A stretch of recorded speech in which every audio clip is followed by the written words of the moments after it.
Welcome to Chill Talks Real Win. Dito, chill lang ang usapan, pero real ang impact. Real stories, real struggles, at real wins. Mula sa mga taong nagsimula sa wala, dumaan sa challenges, and syempre, patuloy na lumalaban para maabot ang goals nila. Kaya kung gusto mo mag-grow, ma-inspire at ma-level up, nandito ka sa tamang space. Hi, I'm Ralph and I am your host for today. Ngayon, samahan nyo ako. Pag-usapan natin, hindi lang isang inspirasyon, kundi alam kong makakatulong sa journey mo. So for today's episode, may kasama tayong espesyal na guest na mag-share ng kanyang journey. Kung paano siya nagsimula, paano niya ito nakita, ano yung nangyari sa kanya, hanggang paano niya na-achieve yung mga wish niya ngayon. So let's welcome Digital Associates, Leonard. Hello everyone. I'm Leonard Ranyola. I'm from Roa City, Capiz. Actually, Alright. I'm Ilonggo. Ilonggo. So dito Coach Leonard, chill lang tayo, pero sisiguraduhin natin na may mapupulot ka. So Yes. let's dive in. Alright? Yes, So yes. ngayon, another episode po ito, ng ating podcast na Chill Talks Real Win. So one thing for sure, marami ka nang napanood na mga inspirational, 'di ba, na life journey ng ating mga digital associates. Right, ito pag-uusapan naman natin yung sayo. So okay lang ba na ma-share mo sa kanila, Coach Leonard, yung background mo? Yun na, yan. Ang background ko, actually, isa po akong broken family. Both parents ko po separated. Nung bata pa ako. Nabulong na. Tapos, siyempre, maaga akong naging independent. Kailangan kong magtrabaho para mabuhay. Actually, siyam kami magkapatid. Ako yung pangalawa.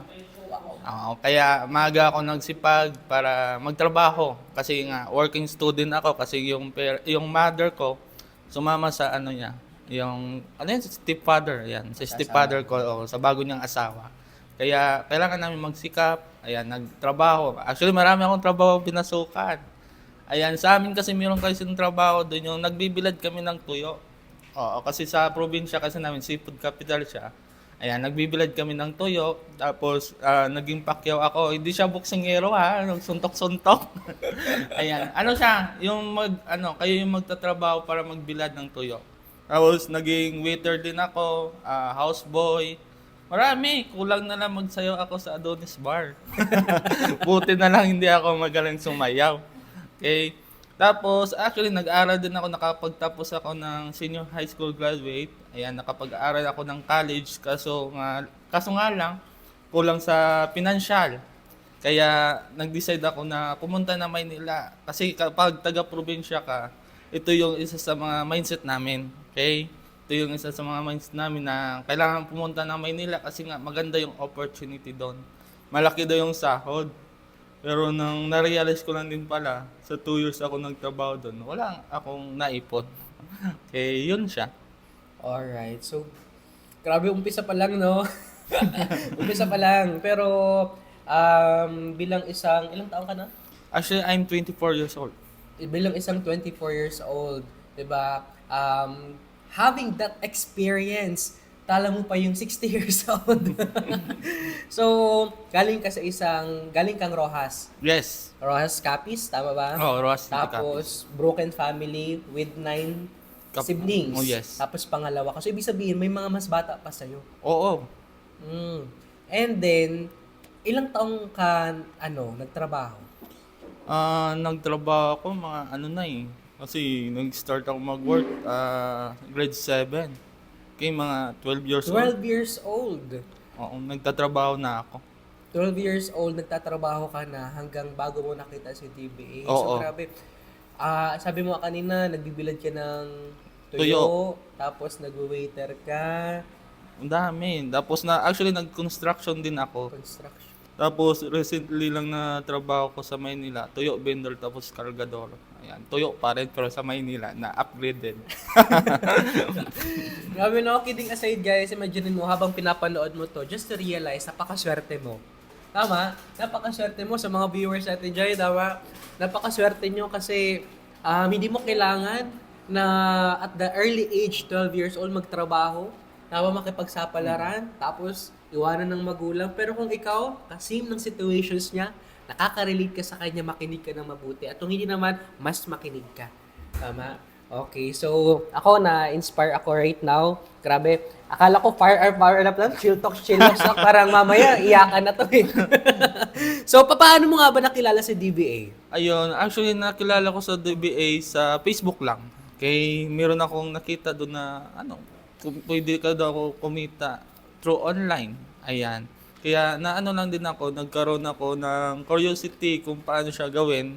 Actually, hindi naman ako magaling sa online kasi nga, ang trabaho ko is magtrabaho lang. Daw wala akong idea mga paano kumita online. Kaya nag-decide ako na mag-inquire kay DBA kung paano siya gawin. Tapos meron taong nakapag-share sa akin. Ayan, siya yung nag-explain sa akin kung paano gawin yung DBA. Tapos, yun na. Doon na nag-start.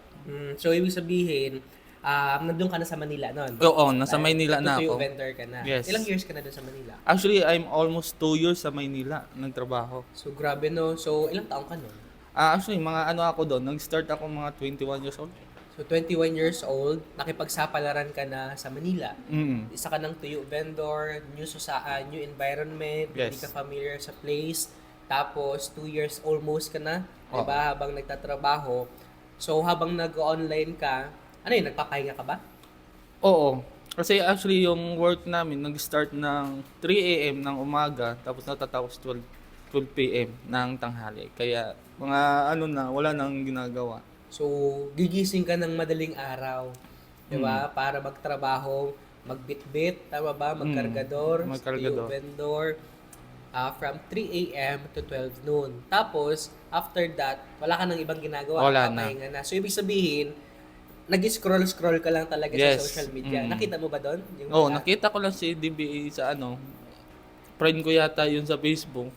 Ayan, kaya nagkaroon ako ng curiosity kasi always siya naglalabasan yung speed ko about daw sa DBA. So, ibig sabihin, si DBA talaga, hindi siya basta-basta. Oo. 'Di ba? Kasi palaging palaging nakikita sa social media, sa Facebook, Reels ba o Facebook? Ano lang, post lang niya. Oh, sa Facebook. Okay. So for sure sa mga lahat ng mga nanonood right now, ganun din, 'di ba? Nakita lang din si DBA sa isang post, sa Reels or sa TikTok. So ano yung pinaka-reason mo kung bakit mo gustong gawin si DBA? Yan ang main reason ko lang naman kasi ito lang yung mga na-realize ko din kasi. Sobrang tagal ko na nagtrabaho, wala pa rin nangyayari sa life ko. Kaya I decide to try DBA para panibagong opportunity. Kasi nga sabi 'di ba, kapag meron kang gawing panibago, merong panibagong resulta. Okay? Tama. Kaya nag-decide ako kasi gusto ko din matulungan yung parents ko kasi nga siyam kami magkapatid. Okay? Tapos wala pa naman magandang buhay kasi mga bata pa. Okay? Kaya kailangan kong magsikap para makatulong din kasi kapag nagtatrabaho ka din, wala ka ding time, financial freedom. Okay? At saka financial. Oo. Kasi nga, yun ang isa sa mga dahilan ko bakit gusto kong gawin si DBA para makatulong sa family at makatulong sa sarili ko. Para sa family. So lahat naman talaga kaya ka nagsisipag, kaya mo to ginagawa, kaya ikaw nagtatrabaho, nakikipagsapalaran, ginagalingan mo sa eskwelahan, 'di ba? Or ng ibang bansa ka, hindi lang para sa sarili ko, din para sa family mo. Tama. And I really admire sa desisyon na ginawa mo kasi pwede na lang 'di ba na maging alam mo 'yon, magkaroon ka na lang ng thinking na ay why not na magbarumbada na lang ako, 'di ba? Kung ano na lang yung gawin ko sa buhay, but still you choose na maging okay. You choose na ipaglaban kung ano yung nakita mo kasi syempre yung family mo is hindi naman okay, broken nga. Tama. Tapos may mga kapatid mo. Actually, mga kapatid ko nasa probinsya. Lahat sila. Oo. Actually, watak-watak din kami magkakapatid. Kaya, ganun din talaga. So hindi na kayo nagkikita. Hindi. So 9 kayo magkakapatid. So gano kaya hindi madali yung situations na ganyan, no? But syempre, okay, ako naniniwala ako that everything happens for a reason and God give us, 'di ba, na syempre mercy and miracles in life na bibigyan ka talaga ng isang magandang opportunity. And I'm very happy kasi nandito Yes. kay DBA. Paano na lang, 'di ba? Kung wala ka kay DBA. Okay. So, ngayon, bakit ka nag-decide na gawin si DBA? 'Di ba ikaw nasa Tondo ka, 'di ba? Nasa Manila ka. So, may nagtatrabaho ka. So, bakit ka nag-decide na gawin si DBA? Kasi bakit ako nag-decide na gawin si DBA? Kasi meron ako mga nakita na empleyado din. Katulad ko na nagtatrabaho din na ginagawa din si DBA. Kaya nag-decide ako, itry siya na gusto ko din mag-level up sa life. Okay? Yung yung skill, panibagong skill. Ayan, gusto ko din may panibagong matutunan kasi mahihain talaga ako. Kaya ang ginawa ko muna is nag-attend lang din ako ng training ng DBA. Oo, nakikinig lang sa mga taong nagbago yung buhay dito sa DBA. Kaya yung time na yon na kailangan ko siyang kaya na ako nag-decide na gawin to para magbago din yung life ko at makatulong din sa family ko. Okay. So, ginawa mo tong part-time before or ano? Actually, ginawa ko siyang part-time kasi nagtatrabaho ako sa Maynila. So, paano mo siya napagsasabay? Kasi sa bagay, 3 a.m. tapos 12 noon afternoon. After that, yun na yung ginagawa mo. Yes. Okay. So, from part-time, di ba? Kamusta naman experience mo sa part-time? Ano yung binigay sa'yo? Ayan, marami akong natutunan na panibagong skills. Pero siya,